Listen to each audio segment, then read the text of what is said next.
Joe Namath threw 3 pick sixes to lead the NFL in 1974. He led his league 3 times during his Hall of Fame career.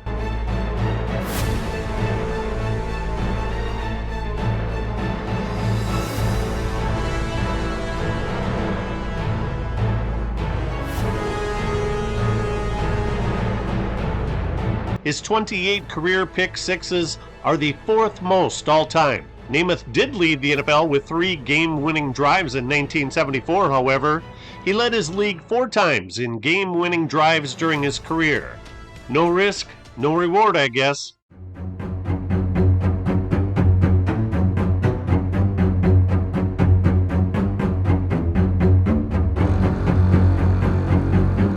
Of the exactly 500 interceptions in 1974, 31 of them were returned for touchdowns.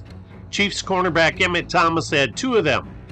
The Chiefs' 28 interceptions led the NFL, as did their 5 interception returns for touchdowns.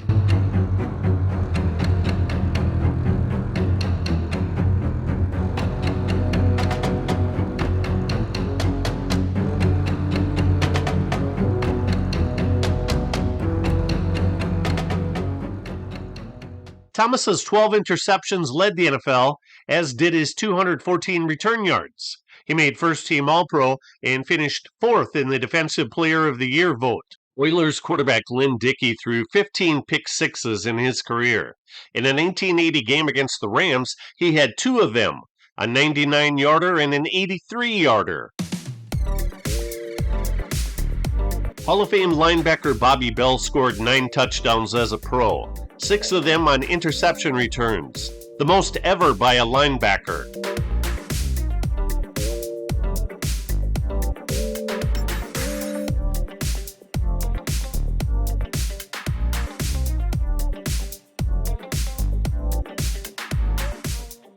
The Cincinnati Bengals had the lowest interception total in the NFL with 9, and were one of 8 teams in 1974 without a pick 6. Linebacker Ralph Baker of the Jets wins the award for the muddiest pick 6. Baker was one of only 6 Jets remaining from their 1968 Super Bowl winning club.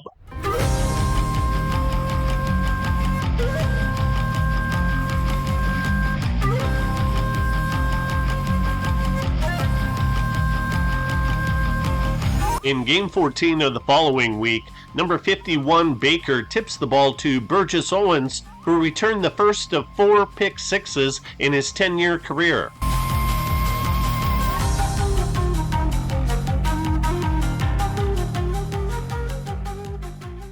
Strong safety Dave Elmendorf returned 2 interceptions for touchdowns in 1974. From 1971 through 1979, he started 130 consecutive games. He never missed a start. In Week 6, San Francisco quarterback Dennis Morrison, a rookie 14th round draft pick out of Kansas State, threw his last NFL pass, and this was the result.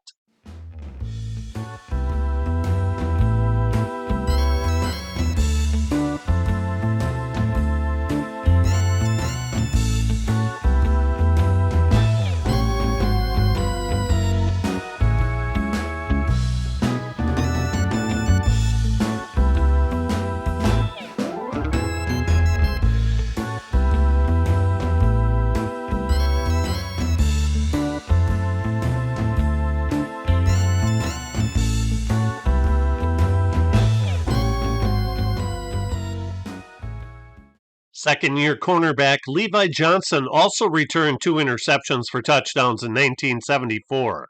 In 1976, he led the NFL with 206 interception return yards with an average return of 34.3.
Linebacker Dave Washington was 6'5", 228 pounds, and he could really motor. Buffalo's 29-28 win in Week 8 was their 7th straight win over New England.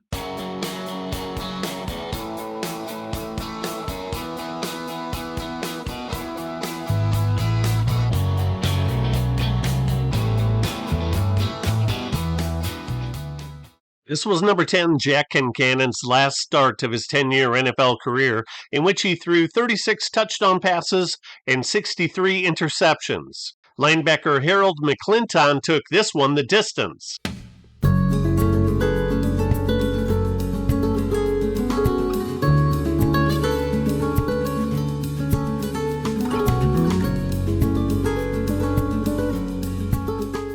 Jets quarterback Al Woodall was 1 of 5 passing in relief of Joe Namath. Linebacker Bob Geddes intercepted Woodall, and the Jets suffered their first shutout at home in team history, 24-0. Big defensive end Wilbur Young batted down this Ken Stabler pass, then cruised 52 yards for a touchdown.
The Broncos had a terrific defensive back named Billy Thompson that a lot of Broncos fans think is Hall of Fame worthy. He made second-team All-Pro in 1969 and first-team All-Pro in 1977, Denver's first Super Bowl team. In Week 5, he picked Archie Manning clean, then left him on the Mile High Stadium turf.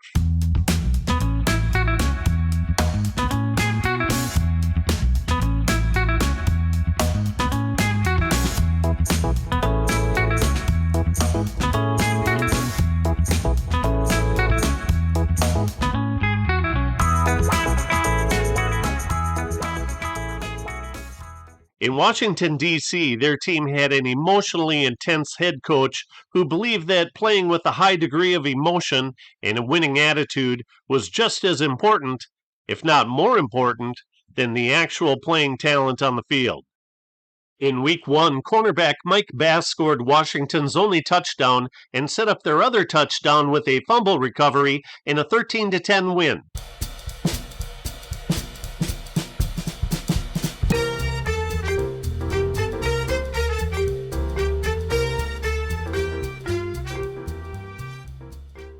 In Week 3, Joe Lavender scampered 37 yards, and the Eagles defeated the Colts 30-10. Colts owner Bob Irsay fired head coach Howard Schnellenberger on the spot.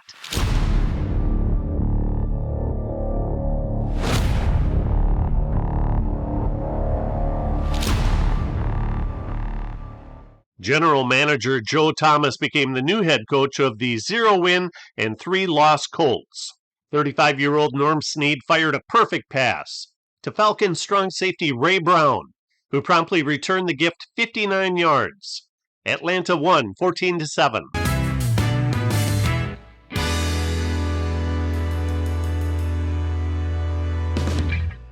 Cornerback Norm Thompson burned down the sidelines for a 56-yard touchdown in Week 3's 29-7 victory over the Browns.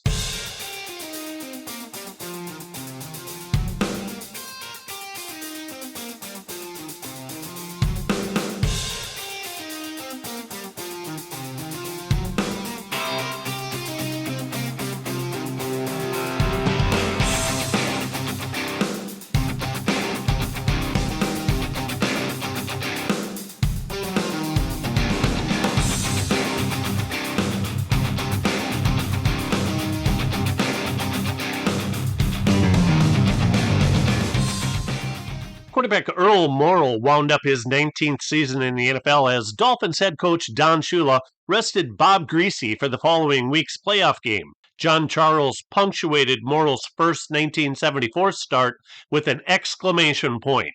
At Lambeau Field in Green Bay, Chargers quarterback Jesse Freitas took over for an ineffective Dan Fouts, who only completed 1 of 5 passes with an interception. Jesse fared no better as he went 8 of 23 passing that included this Ken Ellis pick 6. Green Bay won the game 34-0.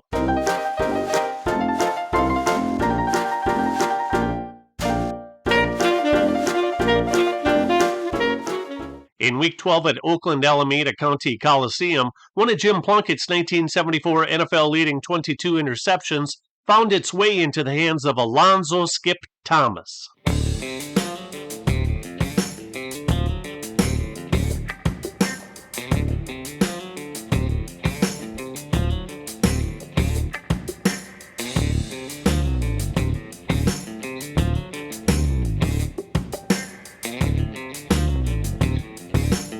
At Cleveland Municipal Stadium, linebacker Charlie Hall cut in front of tight end Bob Moore.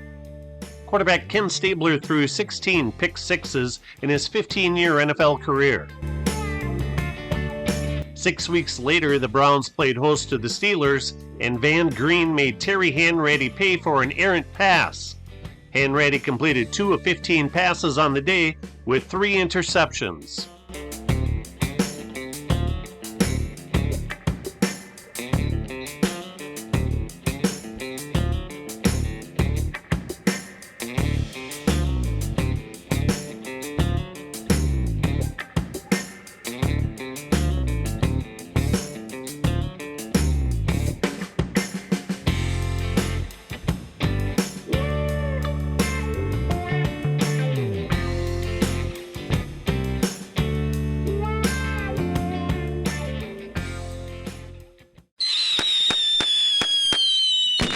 Here's footage of interceptions that fell just short of becoming a pick 6, or were called back due to a penalty.